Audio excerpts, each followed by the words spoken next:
सुधांशु जी ने मुसलमानों के लिए कुछ नहीं किया है, इंडिया अलायंस के लिए किया है।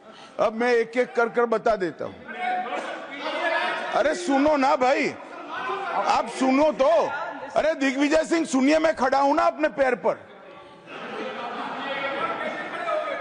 मान्यवर सुधांशु जी ने कहा इशरत जहान, यही एनसीपी पार्टी ने इशरत जहान के घर पर जाकर रुपयों का इनाम भी दिया था और उसको शहीद बताया था। दूसरा कहा अतीक अहमद किस पार्टी से थे? इंडिया अलायंस की। दूसरा कहा अंसारी किस पार्टी से? कांग्रेस और इंडिया अलायंस के। ये सारे नाम आपके साथ जुड़े हैं भाई। उल्टा उन्होंने तो मुसलमान कम्युनिटी से तो ढेर सारे शायरों का नाम दिया जिन्होंने साहित्य की सेवा की और ढेर सारे साहित्य की रचना की। मन Sudhanshu is not yielding now.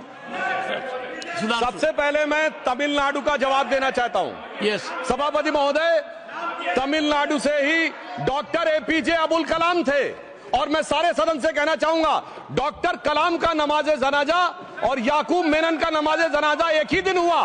कितने लोग याकूब मेनन के नमाजे जनाजा में गए और कितने डॉक्टर कलाम के नमाजे जनाजा में गए? डॉक्टर कलाम मेमोरियल पे कितने लोगों की फोटो है? दिखाएं मुझे, सोशल मीडिया पे पोस्ट की हो। मगर अफजल हालात का मारा था आपके एक मंत्री का ऑफिशियल ट्वीट है, वो इस सदन के सदस्य नहीं तो मैं नहीं बोल रहा हूं। याकूब मेनन की जुडिशियल किलिंग हुई आपके एक नेता का, मिनिस्टर का ऑफिशियल ट्वीट है, सदन के सदस्य नहीं है इसलिए नहीं बोल रहा हूं। और सर 26/11 आरएसएस ने कराया, सदन के सदस्य बैठे हुए हैं। हाफिज साहब और सुनिए जाकिर नायक शांति का मसीहा सदन में सदस्य बैठे हुए हैं। सर किसने जोड़ा? मैं नहीं कह रहा हूं जोड़ा, हमने किससे जोड़ा मैं बताना चाहता हूं। मैं अपनी बात, सर मैंने नाम किसी का नहीं लिया। सर आपने उड़ता तीर क्यों पकड़ लिया? सर मैंने नाम नहीं लिया, उड़ता तीर क्यों पकड़ लिया? सर मैं पूरी बात करूं।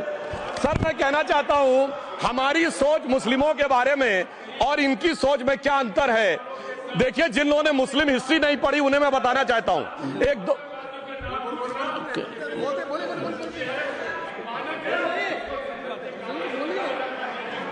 सभापति महोदय, मैं थोड़ा उन लोगों को इस्लामिक हिस्ट्री के बारे में बताना चाहता हूं। Honourable Digvijay Singh please, no I give a chance, I give. माननीय सदस्य, ऑनरेबल दिग्विजय सिंह जी। माननीय सभापति महोदय, जो माननीय सदस्य ने बात कही है, मैं सुन रहा था डॉक्टर त्रिवेदी जी की बात। उन्होंने कहा था ऐसे ऐसे ऐसे मुसलमान हम लोगों के साथ हैं और वैसे वैसे मुसलमान इन लोगों के साथ हैं। बात यह है कि आपने जिस तरह से इस पूरी बात कही है ये घोर आपत्तिजनक है, अपमानित करती है। और जो माननीय सदस्य ने भी मेरे बारे में भी कहा है, मैं उनके निंदा करता हूं। Honourable home minister, honourable home minister, honourable home minister, एक second. Okay, one second, your mic will be on. जी महोदय, मुझे ये सब कहने की जरूरत नहीं है, लेकिन जो गुजरात में दंगे और फसाद हुए कौन कौन उसके लिए जिम्मेदार थे बताइए। Honourable home minister.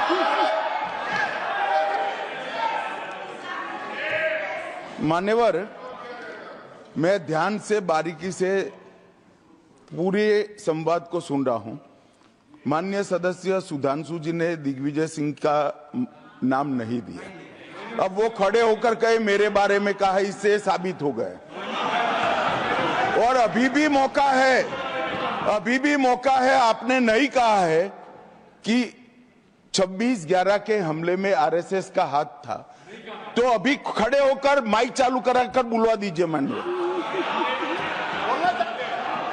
और आपत्तिजनक बात है, मैंने ये बात कभी नहीं कही है, ये आप लोगों का प्रचार है। मेरी आपत्ति इस बात की थी कि सभी माननीय सदस्य ने और बात कही है कि अब हमारे तरफ ऐसे ऐसे मुसलमान थे और वैसे वैसे मुसलमान हम लोगों की तरफ थे।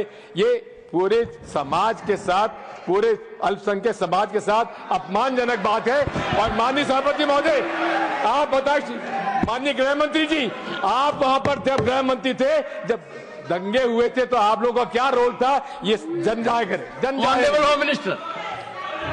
नेवर, इनको मेरा हवा ऐसा है कि मैं ही दिखाई पड़ता हूं आपकी। सुनिए सुनिए, अब सुनिए ना दिग्विजय सिंह, सुनिए 1 मिनट सुनिए।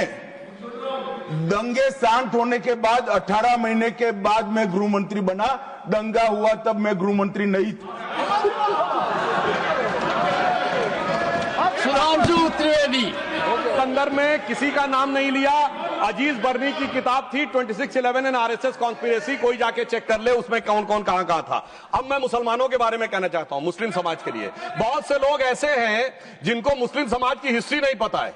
मैं बताना चाहता हूं, भारत से जब न्यूमेरिक सिस्टम सबसे पहले गया तो अल जहार थे सबसे पहले, जिन्होंने जाके 1793 में जो सूर्य सिद्धांत था उसका अरबी में ट्रांसलेशन हुआ सिंध हिंद। और हम बता रहे हैं हम किस तरह के मुस्लिम को साथ रखते हैं। डॉक्टर कलाम से बड़ा आलिम इस्लाम में साइंसदान नहीं हुआ, और आरिफ मोहम्मद खान साहब जो बिहार के गवर्नर हैं, उनसे बड़ा आलिम फाजिल मुसलमान आज सियासी जमात में तो नहीं होगा, ये मैं दावे के साथ कह सकता हूं। मगर मैं बताना चाहता हूं सर, उसके बाद उन्होंने एक किताब लिखी, एक सर 10th सेंचुरी के मुस्लिम राइटर थे जिन्होंने किताब लिखी, उसका नाम था the compendious book of balancing and completion according to Hindu calculation, जिसको शॉर्ट में अल जब्र कहा गया, और वहां से अलजबरा निकला। और सर उसके बाद अल ख्वारिज्म आया। और सर आज मेरे ख्याल से सदन के बहुत से लोगों को नहीं पता होगा, ये जो एल्गोरिथम वर्ड है ये अल ख्वारिज्म से आया हुआ है। एक जमाने में इस्लाम में बैतुल हिकमत था, यानी वो सबसे बड़ा हिकमत का केंद्र था, जब एक से एक लोग होते थे। बहुतों को नहीं पता होगा कि कोलंबस ने जिस नक्शे के थ्रू दुनिया ट्रेवल किया था वो बनाने वाला भी एक मुस्लिम था, अल इदरीसी। मगर सर एल्गोरिथम आज ऐसा बदला कि एआई के एज में दलगत भावना से ऊपर उठकर औरंगजेब के साथ खड़े हो गए। सर ये एल्गोरिथम किसने बदल दिया, ये मैं बताना चाहता हूं। इस पे थोड़ा सोचने की जरूरत है। इसलिए मैं कहता हूं मुस्लिम पॉलिटिक्स की सोच क्या थी, हमने किन मुसलमानों का साथ दिया है, मैं बताना चाहता हूं सर। वीर अब्दुल हमीद की शहादत की 50वीं वर्षगांठ 2015 में हुई। प्रधानमंत्री मोदी जी ने उनके पूरे परिवार को और उनकी पत्नी को बुला के सम्मानित किया, और इन लोगों ने उस यासीन मलिक को, जिसके ऊपर 3 एयरफोर्स के ऑफिसर्स को हत्या करने का आरोप था, वो प्रधानमंत्री आवास में सर साफ दिखाई पड़ता है कौन किसके साथ खड़ा हुआ है, कौन किस तरह के मुसलमान के साथ खड़ा हुआ है। और सर मैं ये भी कहना चाहता हूं सर, ये सर अपने टर्न पे बोलिए सर, पिछले 30-35 सालों से हुआ खड़ा किया जा रहा है। 1990 में जब राम मंदिर आंदोलन हुआ, कहा गया बीजेपी आएगी उत्तर प्रदेश में खा जाएगी। सर बीजेपी आने के बाद उत्तर प्रदेश में जानते क्या हुआ सर, 22 साल से शिया सुन्नी के बीच में जो दंगे चलते थे और मदे साबा का जुलूस नहीं निकलता था, शिया समुदाय का मदे साबा का जुलूस लखनऊ में हमारी सरकार में निकलना शुरू हुआ। और उसके बाद कहा गया केंद्र में भाजपा आएगी तो खा जाएगी। सर अटल जी की सरकार आई, इतनी शानदार स्थिति रही। उसके बाद कहा गया गुजरात में आएगी तो भाजपा खा जाएगी। सर गुजरात का मुसलमान आज सबसे समृद्ध मुसलमान है, सबसे ज्यादा जकात वहां से आता है। उसके बाद कहा गया मोदी जी की सरकार आएगी तो क्या होगा। सर मोदी जी की सरकार आने के बाद हमारे साथियों ने बताया है अल्पसंख्यक समुदाय के 70% लोग हैं जिनको किसी न किसी एक योजना का लाभ जरूर मिला है। और सर फिर कहा गया सीए आएगा तो नागरिकता छिन जाएगी। सर उसके बाद भी आपने सब देखा, और सर हम बचपन में सुनते थे कि राम मंदिर बनने लगेगा तो मिडिल ईस्ट के देश पेट्रोल देना बंद कर देंगे। सर राम मंदिर भी बन रहा है, और भारत मिडिल ईस्ट कॉरिडोर भी बन रहा है, और अबू धाबी में भी मंदिर बन रहा है, और 4 मुस्लिम देशों ने सर्वोच्च नागरिक सम्मान मोदी जी को दिया हुआ है। इसलिए मैं कहना चाहता हूं सर, मर्ज हो तो उसका इलाज किया जा सकता है। जैसे हमारे यहां वैद धन्वंतर माने गए हैं, इस्लामी अकीदे में वैद हकीम लुकमान माने गए, तो कहा गया है उनके लिए कि इसमें क्या रखा है, देखे है जो तू आन के पास, बददुमा वहम की दारू नहीं लुकमान के पास। यानी मर्ज का इलाज है, पर वहम का इलाज तो हकीम लुकमान भी नहीं कर सकते जो आपने पाल कर रखा है। मैं कहना चाहता हूं हम किन मुसलमानों की बात करते हैं। आप गंगा जमुनी तहजीब की बात करते हैं। सर दारा शिकोह औरंगजेब का बड़ा भाई था, उसने उपनिषदों का अध्ययन किया, संस्कृत में अनुवाद कराया और नाम रखा सिर्रा अकबर, यानी वर्ड्स ऑफ गॉड। मैंने किसी को दारा शिकोह की जयंती मनाते हुए नहीं देखा। मैं पूछना चाहता हूं बेगम बीबी ताज, उनके घर पे जाते किसी ने सुना? सर ये बताइए, आलम शेख, इतने बड़े कृष्ण भक्त के कवि, किसी ने सुना उनके घर पे जाते हुए? मलिक मोहम्मद जायसी, जिन्होंने पद्मावत लिखा, उत्तर प्रदेश के रहने वाले, उनके घर पे कोई गया? ये बताइए ब्रिगेडियर मोहम्मद उस्मान के घर पे कौन गया? आजमगढ़ में, गाजीपुर के रहने वाले थे, आज तक जाने वालों में नहीं दिखे। और मैं सर बताना चाहता हूं एक और बात सर, एक सैयद इब्राहिम रसखान हुए हैं बहुत बड़े कृष्ण भक्ति के कवि सर, जिन्होंने क्या लिखा, उन्होंने कहा मेरा अगला जन्म हो तो भी मैं कृष्ण भक्ति बनना चाहूंगा, मनुष्य बनूं तो ग्वाल बाले के रूप में और पशु बनूं तो गाय के रूप में। उन्होंने कहा मानुष हो तो वही रसखान बसों ब्रज गोकुल गांव के ग्वारन, जो पशु हो तो कहा बस मेरो चरो नित नंद की धेनु मजारन। सर उन्होंने कहा गायों के बीच में नंद बाबा की गायों में जन्म लेना चाहूंगा, मगर सर आज एक ऐसे नेता आए हैं इस देश में जिनको गायों से बदबू आने लगी है, तो उनके लिए मुझे मेरे मन में भाव आता है सर कि श्री रामचंद्र कह गए सिया से ऐसा कलयुग आएगा, गोपालक श्री यदुवर कुल में एक ऐसा नेता आएगा जिसे बकरे कटने में खुशबू मिलेगी, गौ माता में बदबू पाएगा। रामचंद्र कह गए सिया से कैसा कलयुग आएगा। अब सर मैं एक और बात भी कहना चाहता हूं, हम किनको मानते हैं सर, नजीर अकबराबादी को सुनिए, कृष्ण भक्त के लिए क्या कहा। सर मैं एक बोलना चाहता हूं, बुल्ले शाह ने क्या कहा। बुल्ले शाह ने कहा, अभी होली गुजरी है, उसने कहा था आज होली खेलूंगी मैं, कर बिस्मिल्लाह।